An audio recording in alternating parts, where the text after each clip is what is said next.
Your Hail Mary question is, you're going to a nightclub or a bar. You could take one teammate with you. There's no weapons involved. It's just going to be fisticuffs, a little bit of MMA. What teammate do you bring with you and why? Oh, oh boy. We had a right guard my first few years in Green Bay, a guy by the name of Harry Galbraith, who's passed away. He passed away at a young age. Played at University of Tennessee. We used to always joke about Harry. Everybody would say, that dude scares me. But I'm glad he's on my team.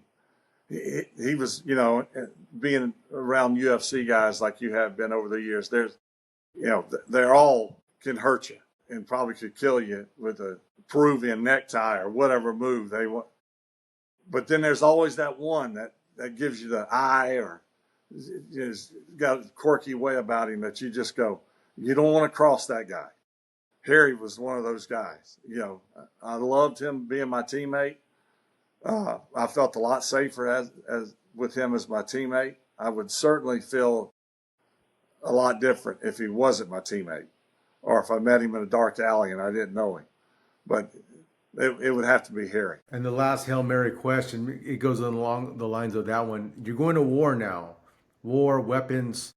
You can pick two guys to fight along you side by side, right? What two guys would that be and why? Man, now you really put me on the spot.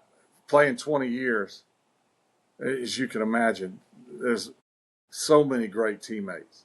Oh, man, you got me. Probably one would have to be my old roommate, Frank Winters. I obviously knew Frank in a different perspective than everyone else knew him because we roomed together. He was my center, so my hand was always on his butt.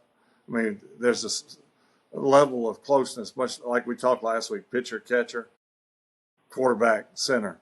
But Frank was a free agent, Plan B free agent. They don't even have that anymore. Basically, he was left out on the street and clawed his way back in as a deep snapper and then became our center. But he was a baller now. You wouldn't be impressed by 40 time, by bench press, by shuttle, broad jump, all that stuff. But that dude was a scrapper from Hoboken, New Jersey. He would be one.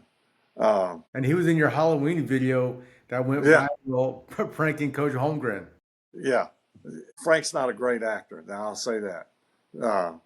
How Holmgren didn't pick up on it sooner, because Frank can't disguise his Hoboken. Hey, dude, what hey, forget about it. he doesn't know how to talk any different. So that's a dead giveaway. And I was shocked that it took Mike that long to figure it out. But definitely Frank would be one of those. Oh man, I'll have to let me think about it and get back to you the next show.